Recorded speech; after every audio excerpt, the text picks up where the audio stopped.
Kunci utama dari seekor kacer untuk bisa juara adalah pada ketangguhan mental yang didukung oleh keseimbangan antara birahi, emosi, dan stamina. Lalu bagaimana ciri-ciri kacer yang sudah sinkron antara birahi, emosi, dan stamina? Simaklah video berikut ini.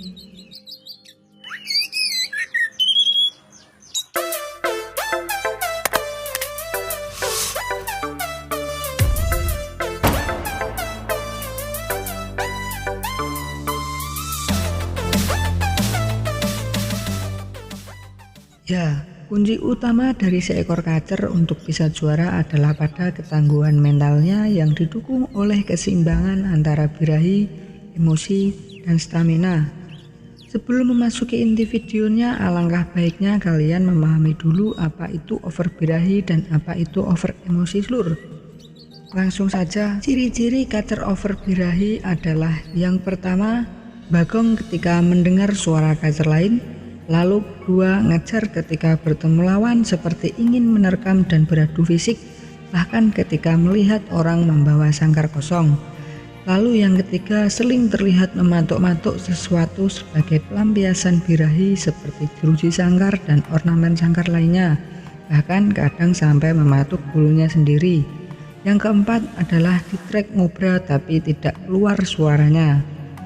Lalu ciri-ciri kacer over emosi. Yang pertama adalah jika melihat musuh dari dekat cenderung menerjang sangkar seperti ingin menerkam lawannya. Yang kedua, sangat sensitif dan sering buka ekor.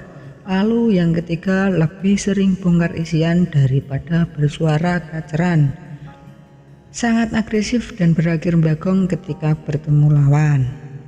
Lalu ciri-ciri kacer yang belum sinkron antara birahi dan emosi. Yang pertama adalah birahi rendah, emosi tinggi. Biasanya ditandai dengan rajin ngeplong dan lebih banyak metari tembakan yang dikeluarkan disertai ngeplay buka ekor, tapi durasi kerjanya kurang maksimal karena tingkat birahinya terlalu rendah sehingga kuantitas suaranya kurang maksimal dan kadang suka berhenti di tengah jalan atau ngetem. Lalu yang kedua adalah emosi rendah, birahi tinggi. Mainnya cenderung suka turun tangkringan atau ngelantai, ruji, atau bahkan bagong dan banyak bersuara ngeplong kaceran saja serta jarang mengeluarkan materi-materi tembakan. Itulah pentingnya perawatan 1 minggu sebelum lomba agar kita bisa mengontrol tingkat birahi dan emosi kacer agar seimbang.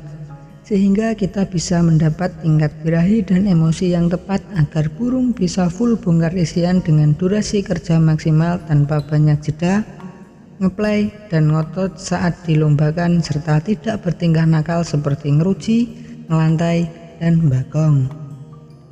Untuk kacer lomba sebaiknya dikondisikan agar tidak terlalu gacor di rumah untuk menyimpan tenaga ketika dilombakan.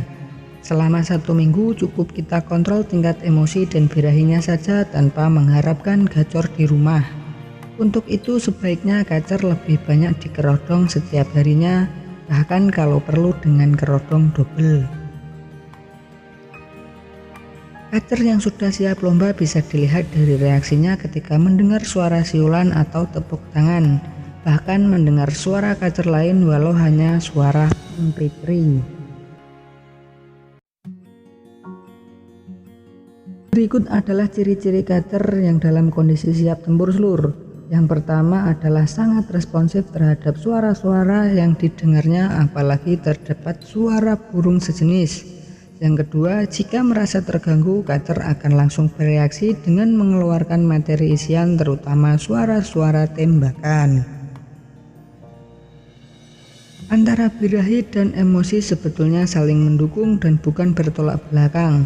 Tapi khusus untuk kacer lapangan maka tingkat emosinya harus lebih tinggi dari tingkat birahinya. Kacer lapangan mutlak harus memiliki faktor yang tangguh dan harus memiliki emosi yang tinggi karena ketika kacer bertarung di atas gantangan maka yang dihadapi adalah kacer-kacer jantan yang dianggap mengancam keberadaannya dan harus segera ditaklukkan.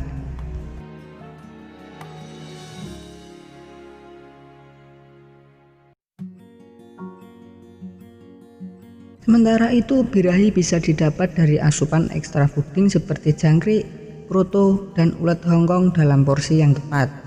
Lalu emosi bisa dimaksimalkan dengan penjemuran dan pengerodongan serta pemberian ekstra fooding yang bersifat panas dan dapat meningkatkan suhu tubuh kacer seperti ulat hongkong, larva tawon, dan kelabang.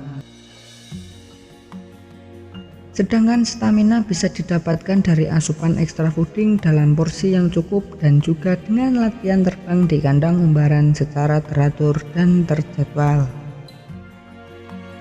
Jadi kesimpulannya, tingkat birahi pada kacer lebih dominan dipengaruhi oleh faktor pemberian ekstra fooding, sedangkan tingkat emosinya lebih dipengaruhi oleh penjemuran dan pengerodongan. Untuk mendapat settingan yang tepat, kita harus berani melakukan trial error sehingga kita tahu apa jenis ekstra fooding yang cocok untuk kacer gacauan kita dan berapa banyak porsi yang harus diberikan sehingga tidak kurang ataupun tidak over. Selain itu, emosi kacer juga bisa dipengaruhi oleh karakter dari kacer itu sendiri, bisa karena karakter bawaan atau tipe faktor emosional tinggi, atau emosi yang sengaja dibentuk dari pola rawatan sehari-hari.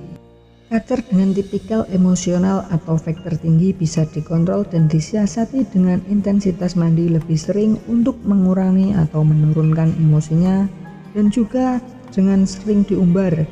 Berikan ekstra fooding yang tidak berpotensi menaikkan suhu tubuh kacer seperti jangkrik, kroto, ulat bumbung, dan ulat daun pisang. Sedangkan kacer yang terkesan dingin atau kurang emosi bisa disiasati dengan cara full kerodong, mengurangi mandi, dan memaksimalkan durasi penjemurannya. Berikan ekstra fooding yang dapat meningkatkan suhu tubuh kacer seperti ulat hongkong bisa diberikan dengan porsi yang lebih banyak dan bisa juga diberikan larva tawon atau kelabang. Demikian sedikit info yang bisa saya sampaikan seluruh, semoga bermanfaat. Jika kalian suka dengan video ini, silahkan untuk like dan share video ini ya seluruh. Mari berbagi sedikit informasi karena berbagi itu indah. Dan jangan lupa juga untuk subscribe dan aktifkan loncengnya agar kalian tidak ketinggalan video-video terbaru dari Alpha Dito Channel. Dan jika masih bingung atau mau kritik dan saran, silahkan tuliskan di kolom komentar. Kurang lebihnya saya mohon maaf. Akhir kata, wassalamualaikum warahmatullahi wabarakatuh. Sampai ketemu di video berikutnya.